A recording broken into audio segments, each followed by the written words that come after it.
Good afternoon again. My name is Anastasia Ivashyna. I represent NGO Ecoaction, and I'm the coordinator of the first session of our symposium. The session will be on policy, regulations, and reforms that create the political framework where we witness or do not witness transformations necessary for net zero. And I will not talk long. I would like to introduce my colleague, also Anastasia, who will help me moderating this session. And I would like to immediately introduce our first speaker, Nataliya Andrusevych, the head of Resource and Analysis Center, Society and Environment. It is our pleasure that Nataliya is with us. Nataliya is online, and Nataliya will present the kickoff speech for this section. It will be about Ukrainian movement towards EU. So where we have Euro integration and how it cross-cuts with the climate policy. Thank you very much, Anastasia. Thank you for the opportunity to be present here with you offline. And I see some familiar faces who are present online. Thank you very much for joining this session, not another one. Well, policies actually is the foundation of what we do. And here you see the topic of my presentation. We shall be talking about Ukraine's movement towards the EU and net zero, climate neutrality. I can speak long about Ukraine's movement towards the EU because this is something our analytical center has been doing for a long time, since it was established in 2006. And today I would like to combine it with another important notion for Ukraine. And today our red point, our key point is the recovery and reconstruction of Ukraine. So I'll be talking about this notion actually within the recovery and reconstruction processes. I would like to build this lecture around two key statements of mine. The first point is that Ukraine's European integration path and the path to net zero will go in parallel and will be moving in the same direction. And the second statement is preparation for EU accession is a key factor that will determine the conditions and will contribute to the reform of climate policy and EU law in Ukraine, as well as their practical application. In fact, any reform happening in Ukraine is implemented for us to become the full-fledged member of the European Union. That's why everything I will be talking about today is based or is done in order to prove or disprove certain things. And you may join the discussion.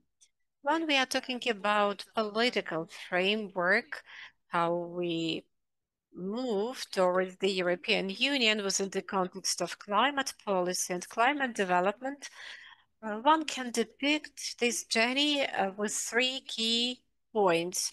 And two of those points mean external impact. Quite often, the processes we face here in Ukraine happen under the impact of external factors. Probably sometimes it's good, probably sometimes we want to see the domination of internal factors. And therefore, when we are talking about climate policy, everything started with international climate processes and international commitments of Ukraine made in this or that period of time. Let's imagine 1990s or the 2000s. Who was talking about climate policy or net zero? That was probably the topic of some departments in the Ministry for Environment or Ecology, as that was the name at the time.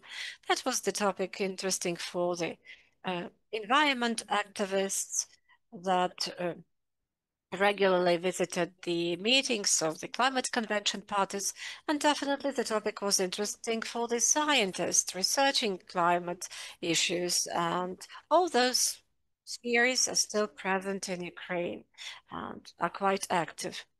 The beginning of legislative policy of Ukraine regarding climate change and combating climate change actually are based on the international commitments of Ukraine. What we are influenced by now, this is our preparation for EU accession. And here we see some internal factors which we expected. We definitely understood that there will be some internal impetus that will influence our politicians and local authorities. I call these things internal factors, and there are two of them. The first is the impact of climate change on the Ukrainian people. It seems to me here we have a non-reversal point of no return, when people started understanding that heavy rains or very dry summer or loss of crops is not just because of something. All these things happen due to the consequences of climate change. And definitely the same factors were present in the EU. Later I will be talking about the European Green Deal.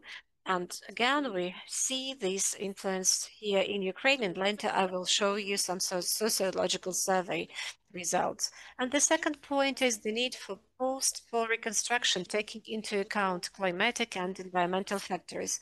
We understand that recovery and reconstruction should be based on green factories. Probably we should not recover and reconstruct the industry, the so-called dirty industries. And again, we have to take into account issues of energy security. We have to reduce our reliance on fossil fuels. So if it were not for this second factor, probably we wouldn't have this symposium today. So this is just the confirmation of the previous statement. International commitments of Ukraine. I will not talk about it for a long time because those people who deal with these issues know them. There are certain international laws or provisions Ukraine joined, and these are not just documents or papers.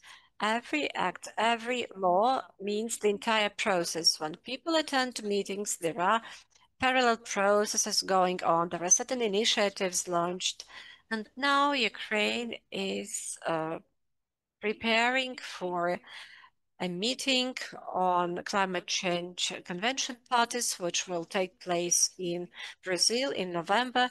And I see that next week there will be a preparatory meeting for this COP. And here you see those key legislative documents. Ukraine is a party to them, and there are certain international commitments of Ukraine. That means we have to take action at the national level. There is another factor that had its impact on the development of legislation, on certain ideas about tools at the national level, and this was the association agreement between Ukraine and the EU. You remember our journey towards this association agreement, how difficult it was, and definitely the association is a comprehensive one. It's about integration into European Union, not just the prospect of membership, and we already see lots of issues on climate change, and all these things stress the importance of climate action. And you see that there is an article stressing that it is an important global and regional issue. It necessitates cooperation between Ukraine and the EU.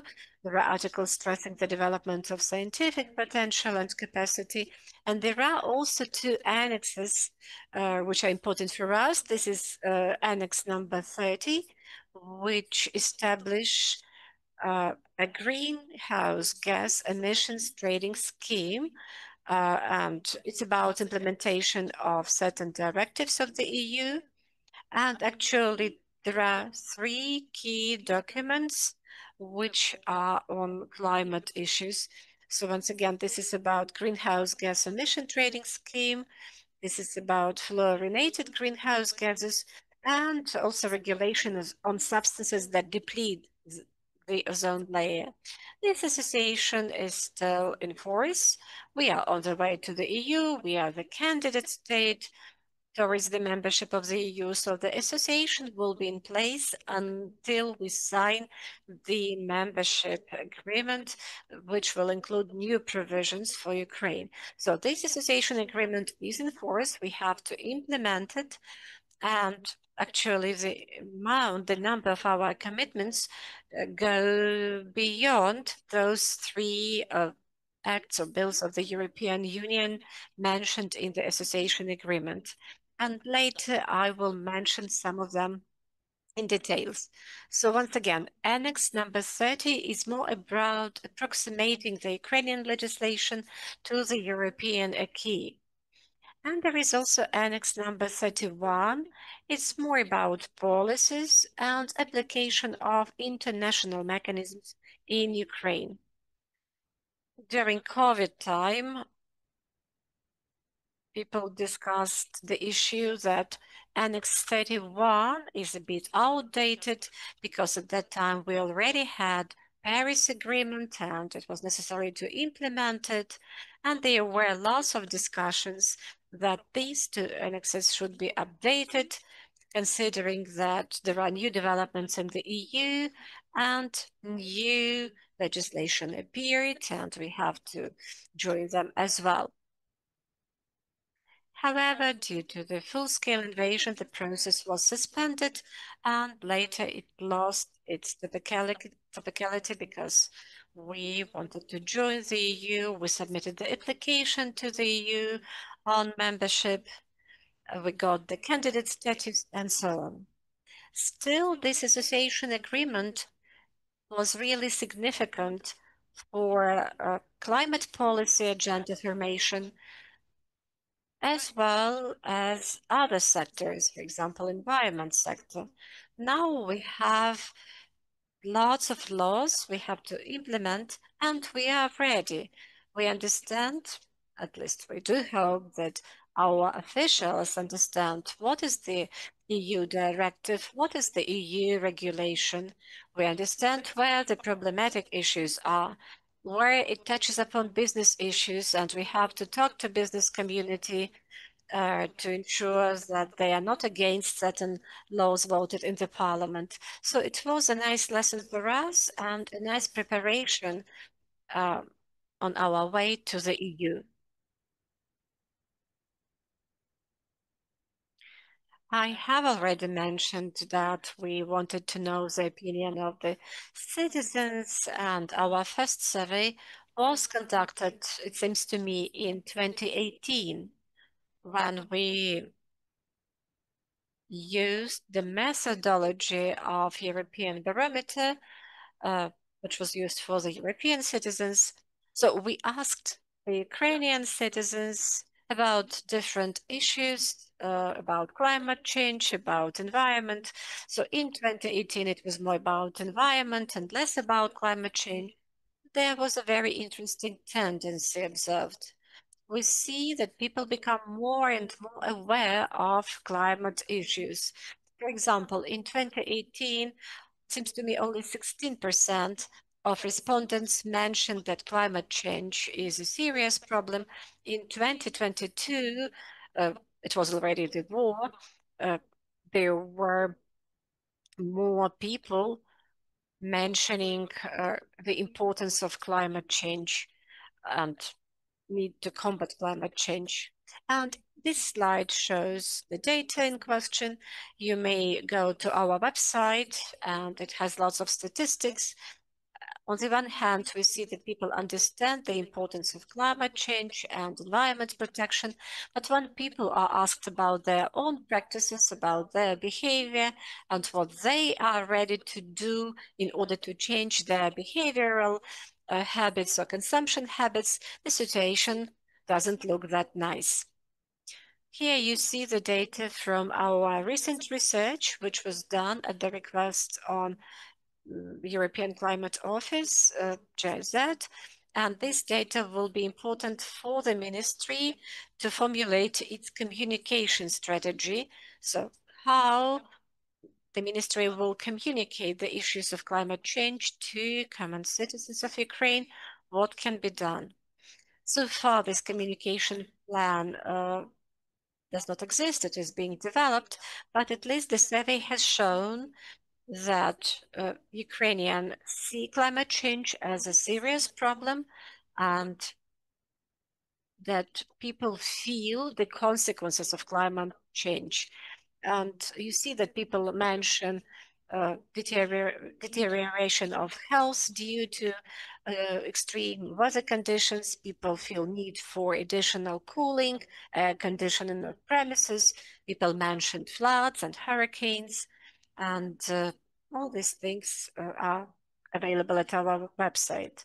So once again, we have this internal factor that people understand that this is a problem.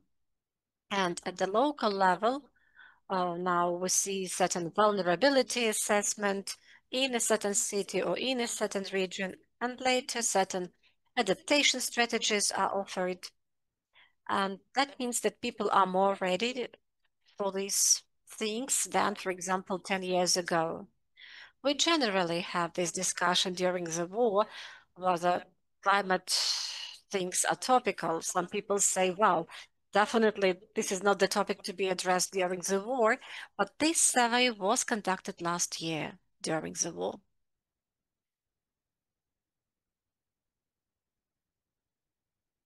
If we are talking about the second track of my presentation, net zero issue.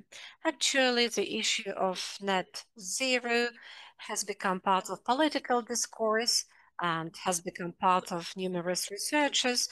It influenced both the legislation and the policies, and it was under the impact of the European Green Deal, which is a comprehensive European policy adopted in 2019. And this net zero, this climate neutrality, comes from European Green Deal, and now we see it in our policies and in our legislation, because the central goal of the European Green Deal is achieving net zero in Europe till 2050.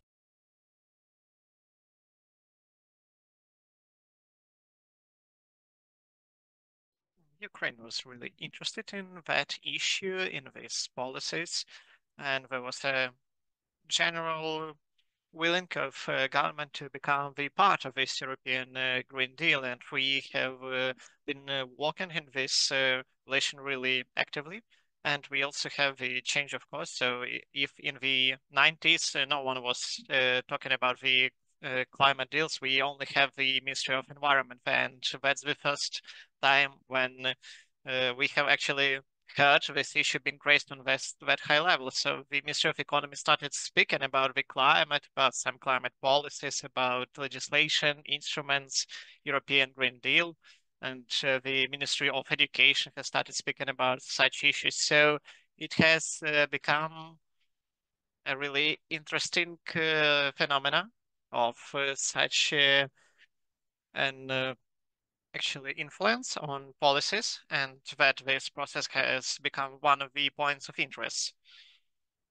So we have seen that strategies that have started developing in 2020. So new economy strategy of Ukraine. We have also tried to actually point the climate neutrality goals of Ukraine to point in various publications. So as of that point, we have a strategy uh, up till 2060. Like we have this goal recorded. And we have also seen that everything is being recorded in the legislation. If we speak about issues like decarbonization that we even didn't have before. So we see that there was a lot of influence on our legislation and our strategic vision and our discourse. And I have provided the researches that we have done, how the European Green Deal have actually influenced the climate change, for example. So the climate change has the main actually influence there. So you see that results from Google Scholar. So you can see how many times the specific terms were used in Google Scholar search engine. So you see that Ukraine's climate policy was used 569 times compared to 1,500 scientific publications. So we can see here the influence and how it goes into our actual legislation and our policy. So actually war has made the ambition slower, of course, because it wasn't actually the on time at that period, and European Union also have understood that. And it wasn't just moving back, it was maybe unwillingness to be so ambitious to have such ambitious strategies, specifically these ones that were speaking about the ecological strategies, speaking about security, going to renewable sources of energy. So all of these policies have been ongoing, but still this influence is still here because the legislation that was developed in the European Union and the influence and to actually provide this European Green Deal is still here. So maybe it's not like in Ukraine. So there was one minister that has created one strategy, other minister has created completely other strategy. So in the European Union, it does not work like that. So for us, this experience of taking into account the issues of European Union in uh, Green Deal. So why was it really important for us? We can speak about recovery after the war because we have the Ukrainian facility in EU with help of Ukraine with EU accession and also with rebuilding and recovery. So we see that this facility is based on the principles of European Green Deal. Also, we are speaking about net zero, about decarbonization, about the fact that 20% of financing should go to the biodiversity and ecology projects. So all of these things have been counted in and they influence our after-war recovery. So we speak about Ukraine facility, the regulations there, we have created a plan of recovery of country. And this is one of the indicators that are in the points of country, and they also refer to the ecological goals. So with the help of the fact that we had such an indicator in Ukraine, take into account the legislation on the state climatic policy, we have created this law specifically because we have seen some tensions, some business was reluctant to such changes, but with when actually the money was dependent on such a law. So it was actually voted for, and right now we have the basis for our climatic development and climatic legislation because we are speaking about the main issues of different mandate on different state enterprises. So that's really important here. We see one of the tracks of influence is the actual negotiations and post-war recovery. So why negotiations are important? Because lots of different specific obligations that we have are referring to climate change. So it's also referring to the climatic actually legislation in EU. So it's really trendy right now when we say that we access to EU. So let's try to learn the experience of countries that are already in EU. It's correct, but we need to be really cautious about this thing because we need to understand in what times the EU accessions of this or that country actually happened. Because at that time there were no climate legislation. There was climate legislation, but not the way it is right now. So in Croatia, there was a kind of emission trading system, and they had 1 year for that. And for Ukraine, we understand what kind of emission trading system is right now, and we won't be able to do it in a year. So such researches of experience without taking into account the actual circumstances at that time is not really useful. So we need to take that, of course, into account so that we won't make the mistakes in the negotiation process. Also, I want to say that lots of actual legislation which we are discussing in the course of our negotiation process also refer to the Green Deal actually creation. So when we are speaking about the climatic neutrality, when we speak about decarbonization, we can use all of the key EU instruments that they actually have so that it would work in our context. And it's actually kind of getting ready to EU accession. So here you can see our sectors in negotiation process. So we have actually Rule 29 about the climate and environment. And you also can see all of the distribution here. So also we had different times when Croatia was accessing to EU, the point of climate change was in the horizontal legislation, and it wasn't the completely other direction. So right now we see that while seeing all of this picture, we're speaking about only the change of climate, about the net zero. So they are really connected, interconnected. So, and they influence one another. So we are speaking about the fact that they're really important in the context of climate change. For example, if we take horizontal legislation, of course, it influences the decarbonization, climate change, because it's the issue of ecological assessment, assessment of actual ecological influence, and it's the actually a community access to information and accessibility of community to creation of legislation. So each of the sectors has its own instruments that has influence and that are interconnected with climate change. So we speak about climate change, we have three main subsectors. So with the objectives and governance, special mechanisms, and certain substances and gases. And also in our negotiation policy that we have right now. So we are speaking right now about 210 draft laws that we need to implement. So earlier it was 29, but right now we're speaking about 210 draft laws. Of course, they are interconnected. Some of them are additional, but when we if we go to the main draft laws, there's like 80, but it's a really complex and comprehensive task that we have right now. So what percentage of climate change is here? So in June, there were some bilateral meetings between Ukraine and EU in Brussels, and in course of 5 days, we have discussed all these topics, and the first day was directed specifically to climate change.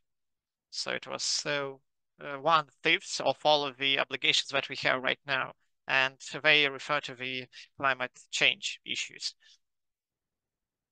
So here you can see in more detail, and maybe all of this list is not even enough. I just wanted to show you what particular sub-questions we have in the climate change policies, and uh, how many we have, how many of them we have, and so that you will pay attention to the fact that we have lots of laws that were passed not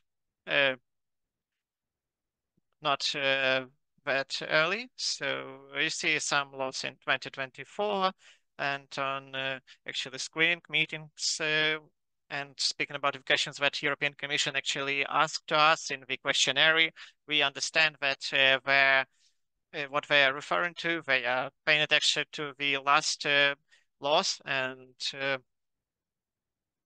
when we were speaking about some issues of ozone destroying issues. We are just moving to the stage when we need to reevaluate our legislation and take a look at what we have done, what we have not done, and how we can move on with that.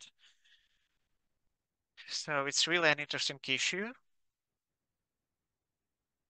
Okay, so speak about the negotiation clusters. So our negotiation chapter is not actually open, but the process is really complex.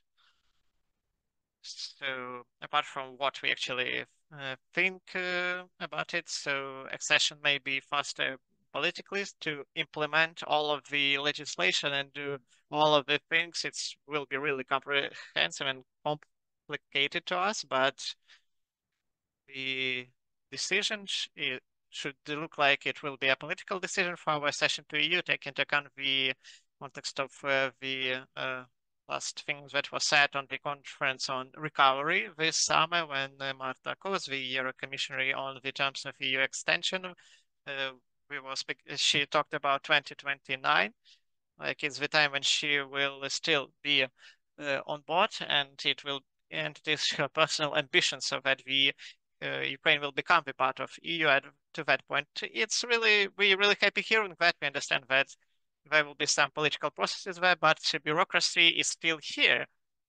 And bureaucracy is really serious here, and there are lots of things that need to be done and taken into account.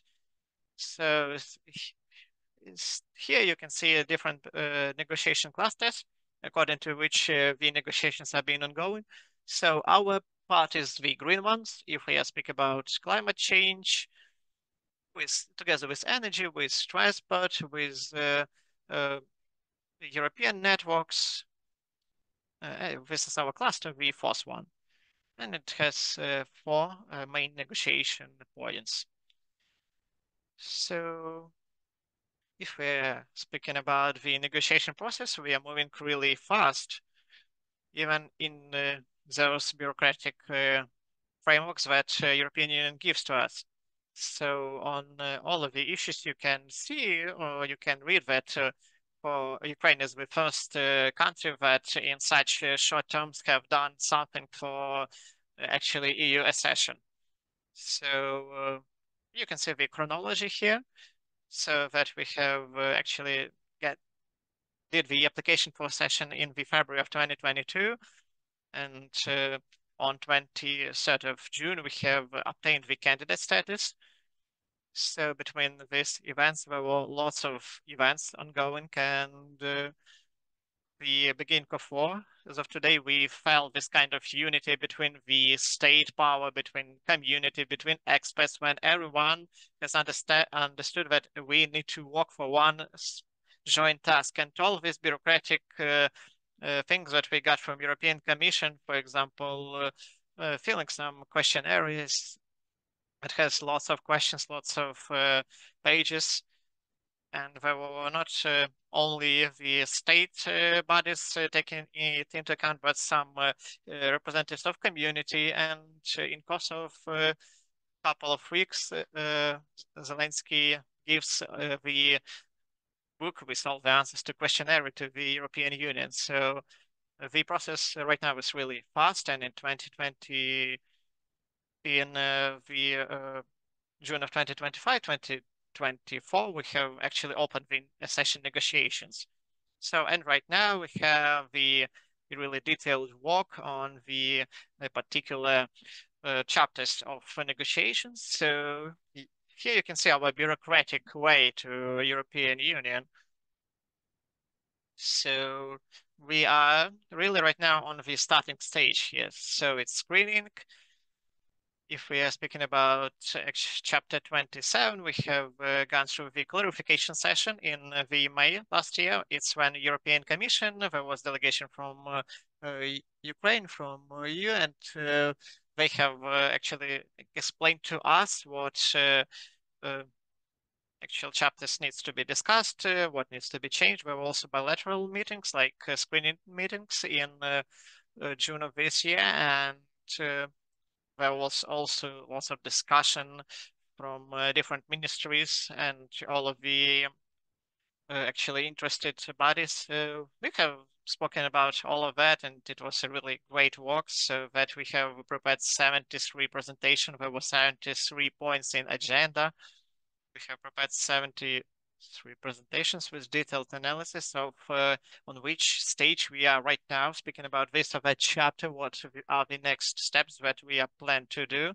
And these were the presentation that were prepared by the state authorities on these bilateral meetings. So apart from that, we had some kind of parallel process. It's the filling of questionnaire. So we had 6 kind of such questionnaires, and it was around 500, 600 pages. I guess it's 600 pages of answers to these questionnaires. So I can say that all of these bilateral screening meetings were successful because in the course of bilateral meetings, EU didn't have lots of questions to Ukraine. It means that the screening was done in a quality way. And the last part here is the European Commission report on screening that we are awaiting right now. So European Commission has provided to us the kind of report on that, and maybe we will get the final report in a couple of days, and it will be in the ministry. And after that, will also be a really complex work. It's the creation, the negotiation positions, also opening the negotiations. So you understand that the main question here is to open the negotiation on the first cluster, the main cluster that Hungary does not allow us to do, and we hope that till the end of this year we will have some kind of dealing with that issue. And European Commission has said that when the first cluster will be opened up till the end of this year, all these clusters will be open till the end of this year. So we will have a lot of work to be done. So here I have written that what we are awaiting for. So we will have screening. So what we will have in this actual screening report, we will have a level of approximation on all of these actually stages here. There will be some next steps meant that we need to take, and also some recommendations in which direction we need to walk. So on the basis of the screening report and the view of the government, how the reforming in this or that sphere should be ongoing, the negotiation position will be formed. So it's really interesting here that we need to create a kind of report that we take all of the acquis of European Union. But we need to understand that some of the acts that are really complex, we can ask for some kind of transferring laws, because for some transitional measures, because we understand that we can't just move some laws up till 15 years. We need to actually adapt all of our legislation for EU. It needs to be ready. But for some practical implementation, we will still need some time to actually build the infrastructure, to open all the financial instruments and so on. So the question of transitional measures is really complex here, because we need to find kind of balance. And actually for changes, and we speak about climate change, is a really complex issue, because there is a measure when we can say we don't have enough resources, we don't have enough money, we can postpone it for 20, 30 years. And we have just simple citizens and different citizen associations that want to speak about the society values, that understand that the climatic changes and climatic goals are about our children, are the next generations. And I think it will be a really complex process of creating this negotiation position. Also, at the same time, there will be work done on the creation of a national adaptation program. the actually EU legislation, and we think that it will be a great list of lots of different specific measures. What is need to be done to pass this law or this draft law, and everything will be here. And according to our sector, everything will be formed after the actually screening of European Commission. And we hope it will be a complex process, of course, but the plans of government right now that up till the end of the year, the program should be actually passed. And after that, we will be able to speak in a more deep way what changes we need to actually do, adding to the actually acts that will be passed by the European Commission. Of course, with a comprehensive draft laws that we need to take into account and create a program of adaptation. And there will be just detailed questions of implementation on these directives. So actually, that's it. I guess I have taken a lot of your time. So if you have any questions or comments, you can take it.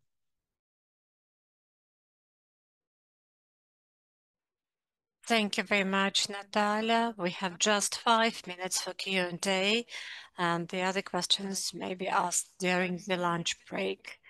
And before I give the mic to those people, to our participants in the audience, I would like to ask our colleagues online to raise your hand to ask a question, and then we'll give you the floor and you can voice it, or you can write a question in the chat and we'll just read it from the chat. And now we have questions from our participants here. Good afternoon. My name is Oleg Frolov. I'm from Pokrovsk Military Administration, Donetsk region. I have the following question. We know that since the 1st of January 2026, the European Union will introduce the CPA mechanism, the so-called carbon tax or carbon levy, and our experts said that there will be huge losses for Ukraine, $10 billion a year, and there were negotiations that probably Ukraine should be given some special conditions regarding produce export to the EU.